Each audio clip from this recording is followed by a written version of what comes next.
We have an announcement finally on whether cell phones cause cancer. It's something that could affect all of us and our children. Scientists from the World Health Organization have been reviewing studies for the last week or so. I want to bring in our senior medical correspondent, Elizabeth Cohen, who joins us live with the findings. Essentially, what did they find? The World Health Organization says that the radiation from mobile devices like cell phones is a possible carcinogen to humans.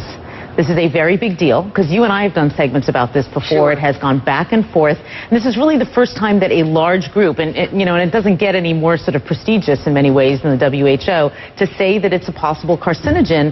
It puts it in the company of several other kinds of things, and so I want to tell you what it is, and I think that might give people an idea of what we're talking about. It puts it in the company of things like lead is also a possible carcinogen according to the WHO, as well as engine exhaust and chloroform.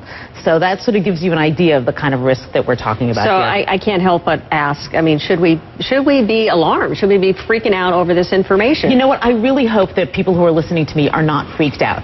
For two reasons. One, they won't do the right thing, and we'll talk about what the right thing is in a minute. And two, they'll panic, and that's kind of silly because all these years we've been on cell phones and holding them to our heads, which is what we're talking about as being bad. That's done. You can't do anything about that. And if you're on the phone right now, you don't need to drop it. You know, it's not that kind of a carcinogen. It's a kind of a carcinogen, or allegedly, possibly, that would build up over time. One phone call, doctors tell me, is not going to give you cancer.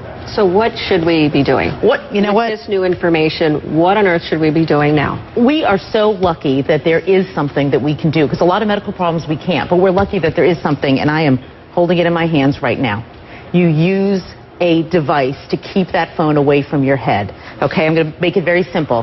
This is what experts that I talk to don't want you to do. This radiation is very close to your head. The minute that you put one of these in, you can hold the phone at a distance. At this distance, that radiation is dissipating. It's not going to affect you very much, if at all. Hold it away from your head, which means using a wired piece like this or a Bluetooth, or put it on speakerphone. Keep it away from your head. That's the bottom line, and it's really easy to do. I mean, I can count on one hand the number of times in the past year that I have spoken on the phone like this. I just don't do it. I'm going to change my habits.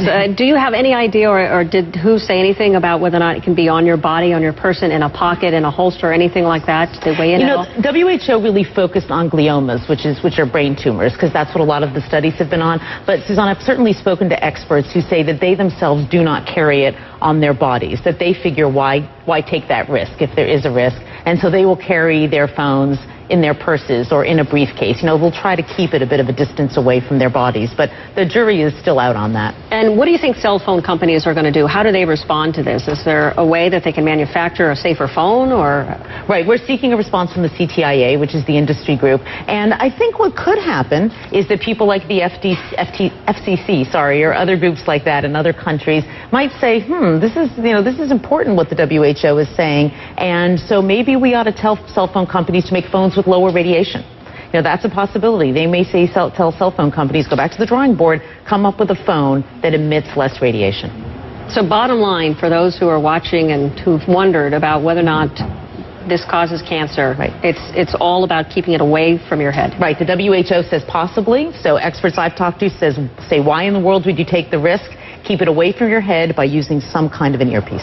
All right, Elizabeth, thank you so much. Thanks. It's something a lot of people have been asking and wondering, and clearly we have something that is rather conclusive from a very prestigious organization. It is a big deal. It is. It is. All right. Thank you, Elizabeth. Thanks.